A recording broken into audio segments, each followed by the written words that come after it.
अब बिहार सरकार अपने संसाधन से राज्य भर में जातीय जनगणना करवाएगी। बिहार कैबिनेट की गुरुवार को हुई बैठक में इससे संबंधित एक प्रस्ताव को मंजूरी दे दी गई। मुख्यमंत्री नीतीश कुमार की अध्यक्षता में हुई इस बैठक में कुल 12 प्रस्तावों की मंजूरी दी गई। बैठक की जानकारी देते हुए मुख्य सचिव आमिर सुबहानी ने कहा कि मंत्रिमंडल की बैठक में राज्य में जातीय जनगणना कराने के प्रस्ताव को मंजूरी दी गई। उन्होंने कहा कि सरकार अपने स्तर से जातिगत जनगणना करवाएगी। मंत्रिपरिषद की बैठक में इस प्रस्ताव को मंजूरी दी गई कि राज्य सरकार अपने संसाधनों से जाति आधारित गणना कराएगी।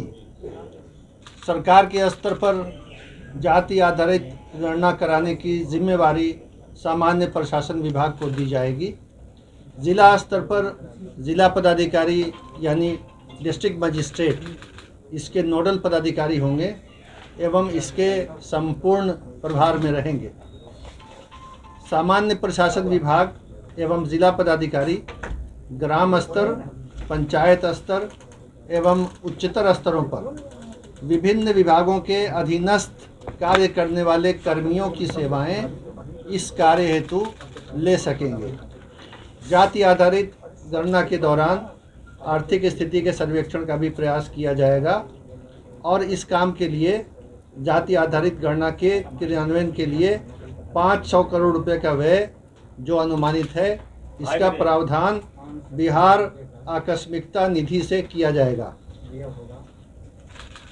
गणना के इस कार्य को फरवरी 2023 तक पूर्ण करने का लक्ष्य रहेगा और जाति आधारित गणना की प्रगति से समय समय पर विधानसभा के विभिन्न दलों के नेताओं को अवगत कराया जाएगा।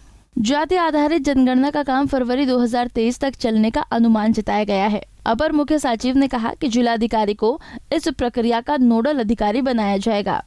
प्रस्ताव बिहार गवाह सुरक्षा कोष नियमावली 2022 के प्रारूप पर स्वीकृति दी गई।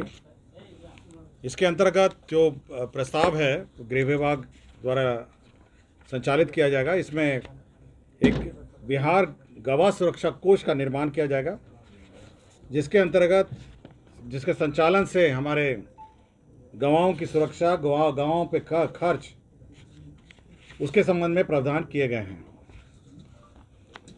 दूसरा एजेंडा ग्रामीण विकास विभाग का है।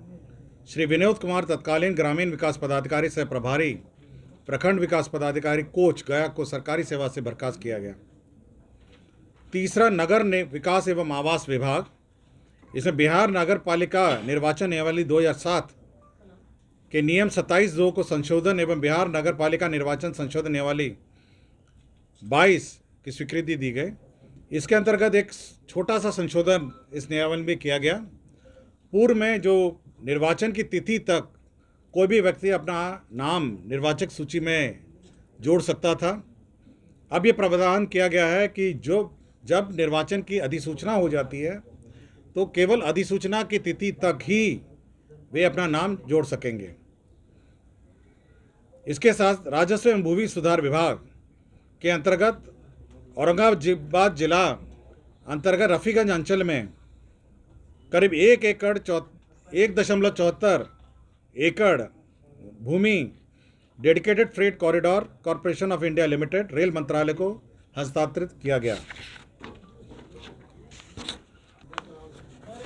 बिहार विशेष, आपको जानकारी होगा कि बिहार में सर्वेक्षण का कार्य जारी है। बिहार विशेष सर्वेक्षण एवं बंदोबस्त कार्यक्रम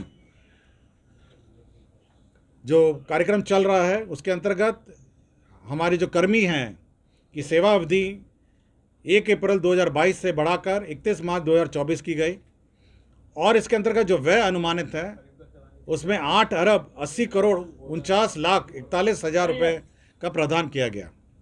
तो यह स्वीकृति मंत्रिपरिषद द्वारा दी गई। इस दौरान आर्थिक सर्वेक्षण करने का भी प्रयास किया गया। इस निर्णय की विस्तृत जानकारी अपर मुख्य सचिव एस सिद्धार्थ ने भी दी। पंजाब केसरी टीवी के लिए पटना से अभिषेक की रिपोर्ट।